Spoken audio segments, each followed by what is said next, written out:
I always believed that if you worked hard enough, life would eventually reward you. I guess that's what made me Miranda Thompson, top of my class in law school, and engaged to the love of my life, Michael. He was everything I thought I wanted, smart, charming, and ambitious.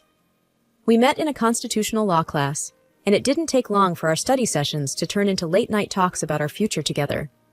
Can you believe it, Miranda? In just a week, you'll be Mrs. Miranda Richardson, Michael said, his eyes sparkling with excitement as he wrapped his arms around me. I laughed, leaning into his embrace. I still can't believe you convinced me to take your last name, but yes, I can't wait. But beneath the surface of our perfect little world, there were cracks.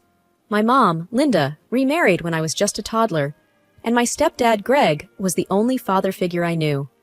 My biological dad, Dr. James Thompson, was a big shot in the medical world, but just a shadow in my life.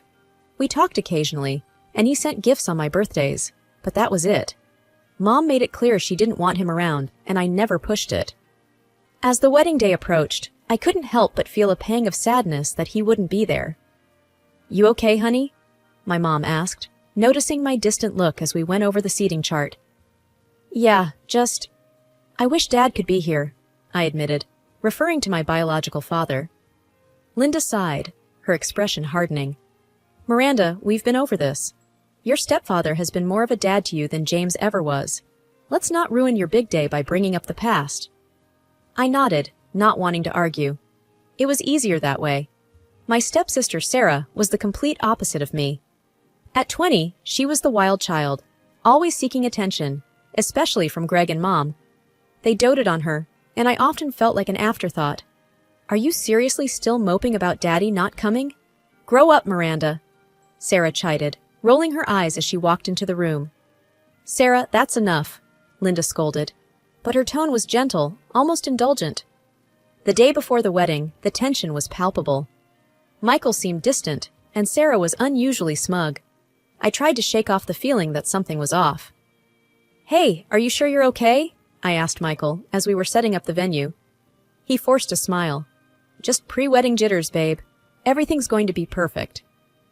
I wanted to believe him, but something in the pit of my stomach told me otherwise. I wish I had listened to that feeling. The day I had been dreaming of since I was a little girl had finally arrived. The sun was shining, the birds were singing, and everything seemed perfect. I stood in front of the mirror, my wedding dress hugging every curve perfectly. You look beautiful, Miranda, my mom said, her voice soft, a rare moment of tenderness between us. Thanks, Mom. I just wish Dad could see me, I replied, feeling a familiar ache in my heart. You have us, Miranda.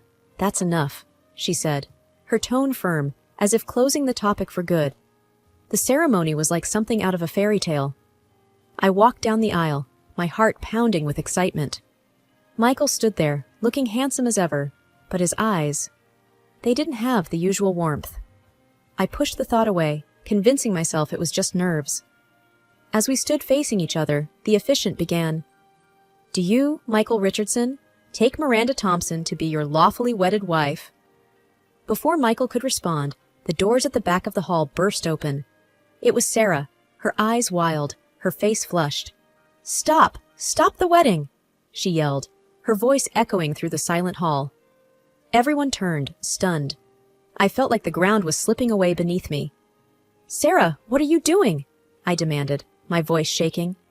She looked at me, then at Michael, a twisted smile on her face. I'm pregnant, Miranda, and Michael is the father. The room erupted into chaos. My mom and Greg rushed toward Sarah while I stood there, frozen. Is this true, Michael? I asked, my voice barely a whisper. Michael wouldn't meet my eyes. I'm sorry, Miranda. I didn't mean for this to happen. I felt like I couldn't breathe. The world spun around me. Sorry? You destroy our future and all you can say is sorry? I spat, my voice rising. My mom came to me, her expression stern. Miranda, calm down. We need to handle this sensibly. Calm down? My fiancé cheated on me with my sister, and you want me to calm down? I couldn't believe her words. Miranda, it's a complicated situation. Michael is a decent man. He wants to take responsibility for the child, Greg added. A decent man? A decent man doesn't cheat on his fiancé with her sister. I shot back, my anger boiling over. The guests murmured among themselves, some looking at me with pity, others with judgment. I couldn't take it anymore. I ran out of the hall, the sound of my wedding dress tearing as I pushed through the doors. That day, my dream wedding turned into a nightmare. The betrayal by Michael and Sarah was a harsh blow, but the lack of support from my own family was a stab to the heart. It was clear where their loyalties lay, and it wasn't with me. The morning after the wedding that never was felt surreal. I woke up in my childhood room, the white dress, now stained and torn, a painful reminder of the debacle. My phone was overflowing with messages and missed calls, but I ignored them all. I couldn't face the world, not yet. I could hear my mom and Greg talking downstairs, their voices a low hum. I had no desire to join them. The way they had sided with Sarah and Michael was a betrayal I couldn't digest. I decided then and there that I needed a fresh start, away from all this mess. I picked up my phone and dialed the number I knew by heart, but seldom called. "Dad?" I said hesitantly when the call connected. "Miranda? Is everything okay?" His voice was laced with concern. "Dad, The wedding didn't happen. I need to get away from here. Can I come stay with you?" I asked, my voice breaking. There was a brief pause. "Of course, Miranda. Come as soon as you can," he replied, his tone reassuring. Packing was a blur. I threw clothes and essentials into a suitcase, not caring about the order. When I went downstairs, suitcase in tow, my mom looked up, startled. "Where do you think you're going?" she asked, her tone sharp. "I'm leaving, Mom. I can't stay here," I said, trying to keep my voice steady. "You can't just run away from your problems, Miranda," Greg chimed in, his expression disapproving. "This isn't running away. It's choosing not to stay where I'm clearly not wanted," I countered, my resolve firm. My mom's face softened slightly. "Miranda, we're your family. You belong here." "You made your choice, Mom. Now I'm making mine," I said, turning towards the door. The drive to my dad's city was long and gave me plenty of time to think. I felt a mix of fear, excitement, and uncertainty. Starting over wasn't going to be easy, but it was necessary. When I arrived, my dad was waiting at the door. He looked older than I remembered. "Miranda, I'm so sorry about what happened," he said, pulling me into a hug. "Thanks, Dad. I just need to figure things out. Start fresh," I replied, grateful for his support. Over the next few days, Dad helped me settle in. He even introduced me to an old friend of his, Mr. Anderson, who ran a prestigious law firm in the city. "Miranda's an excellent lawyer. She graduated top of her class," Dad boasted during the introduction. Mr. Anderson looked at me, his eyes assessing. "We could use someone like you in our team. Why don't you come in for an interview next week?" I was taken aback by the offer, but managed a grateful smile. "Thank you, Mr. Anderson. I'd like that." As I started to rebuild my life in this new city, I realized that sometimes the worst things in life can lead you to where you truly belong. I was ready to face whatever came my way, with a new sense of determination and hope.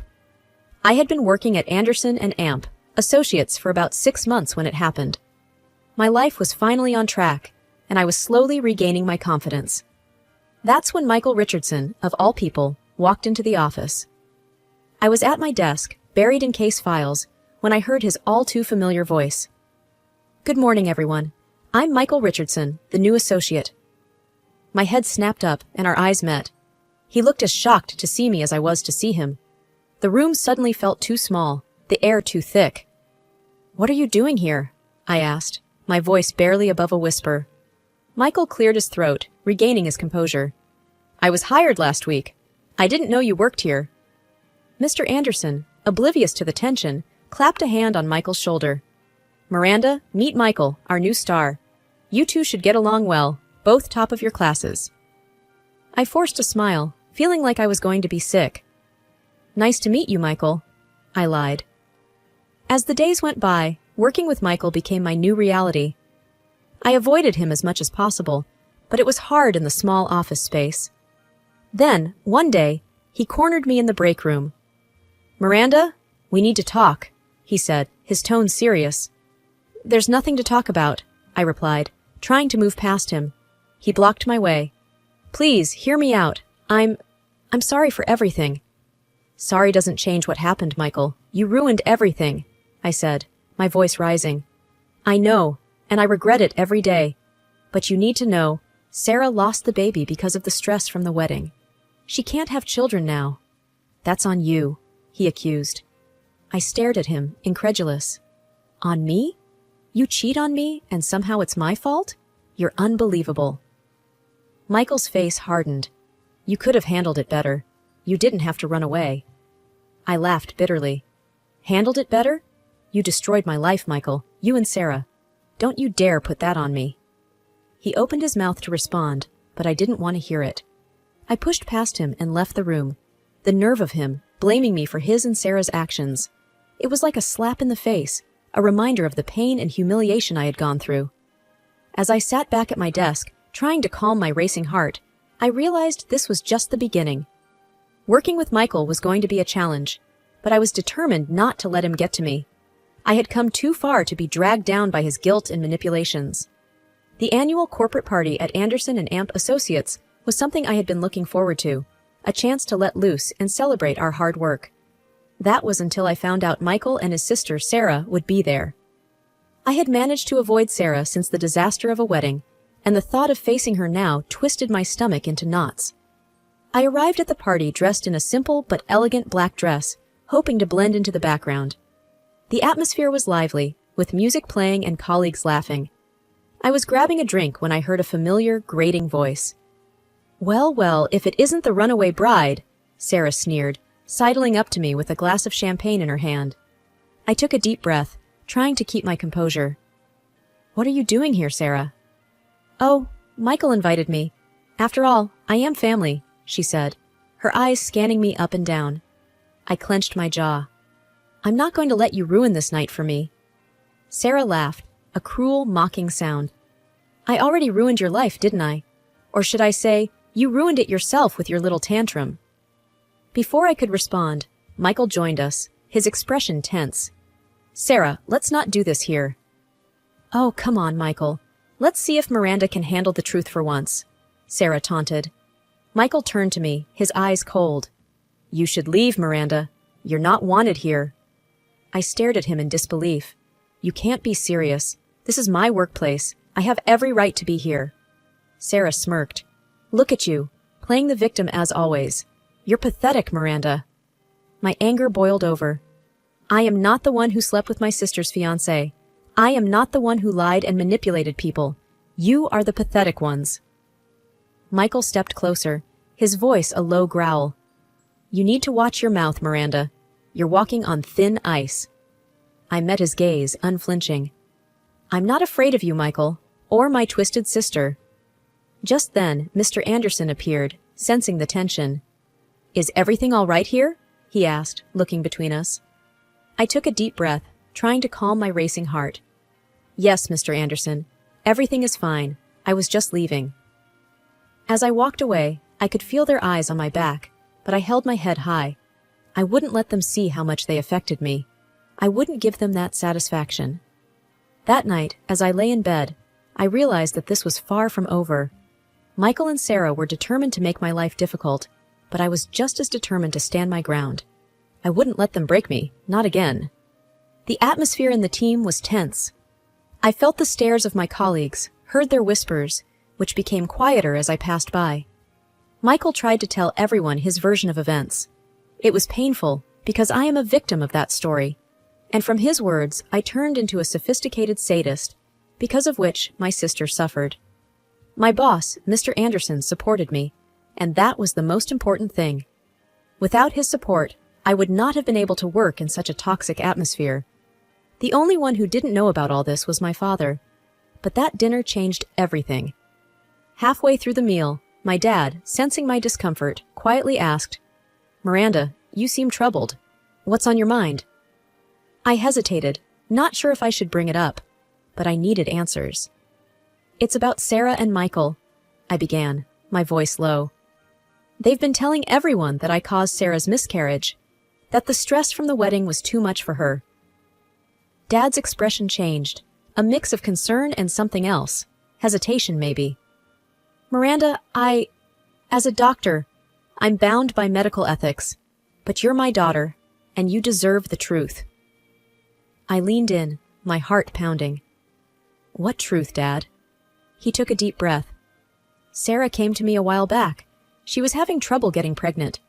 But Miranda, she didn't have a miscarriage. She had an abortion. She chose to end the pregnancy herself. The words hit me like a physical blow. An abortion? But why would she lie about that? Dad shook his head, his expression pained. I don't know, Miranda, but she was very clear about her decision. The room seemed to spin around me. Sarah's lies, the deceit, it was deeper than I ever imagined.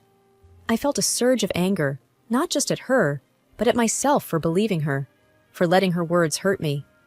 I excused myself from the table, my mind racing. I couldn't confront Sarah or Michael, not yet.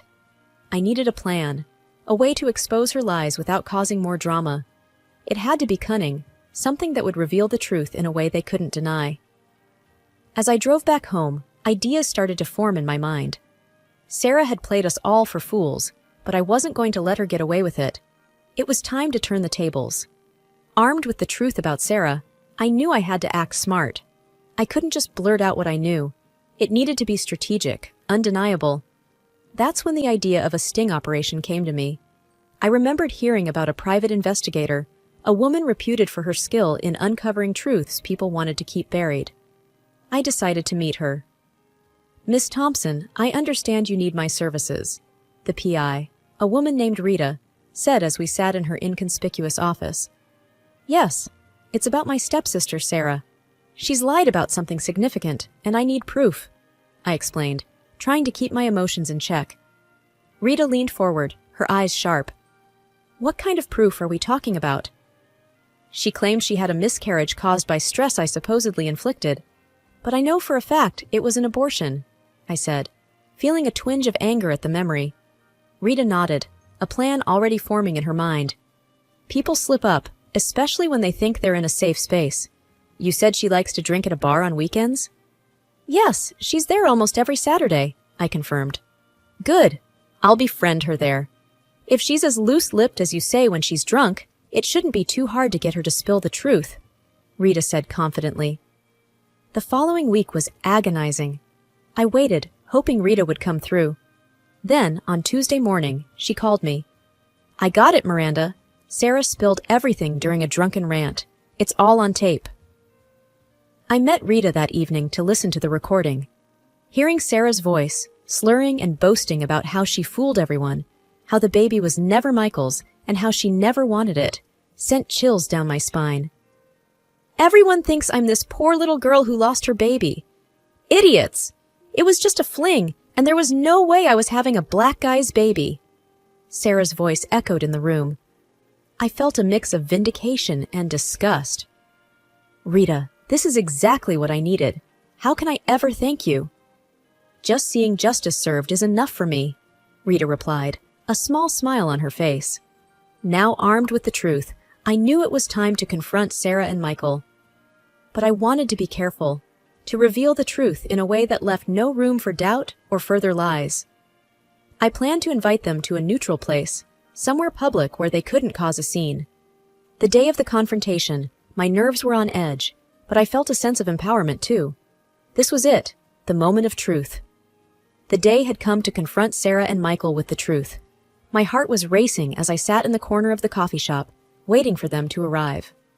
I had chosen this place for its public setting, hoping it would keep emotions in check. Sarah walked in first, her usual confident self, followed by Michael, who looked unsure. They sat down opposite me, Sarah's eyes narrowing slightly.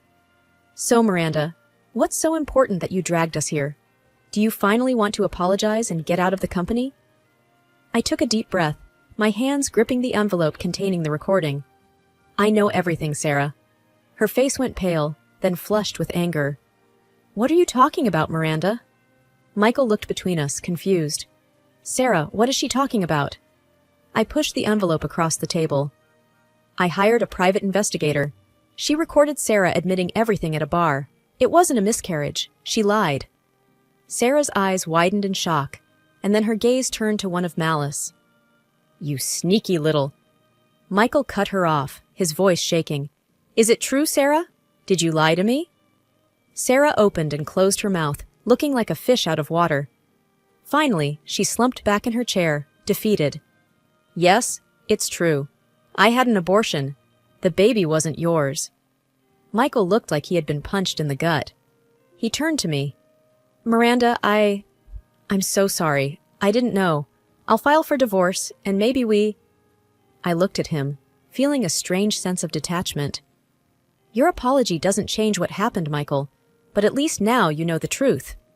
Sarah stood up abruptly, her chair screeching against the floor. This isn't over, Miranda.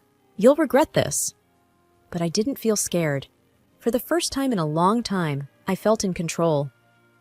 The truth is out, Sarah. There's nothing left to hide. As they left the coffee shop, keeping their distance from each other, I remained seated, feeling a weight lift off my shoulders. It was finally over. The lies, the deceit, the pain, it was all out in the open. The next day at work, word had spread about the confrontation. Colleagues who had once looked at me with pity and contempt now greeted me with respect. Mr. Anderson called me into his office, a look of concern on his face. Miranda, I heard about what happened. Are you okay? He asked, genuine worry in his tone. I smiled, feeling a sense of peace. Yes, Mr. Anderson. I'm more than okay. I'm free. As I walked back to my desk, I felt a new sense of purpose. I had faced my demons, and I had come out stronger. My past no longer defined me. I was ready to move on, to build a future on my terms.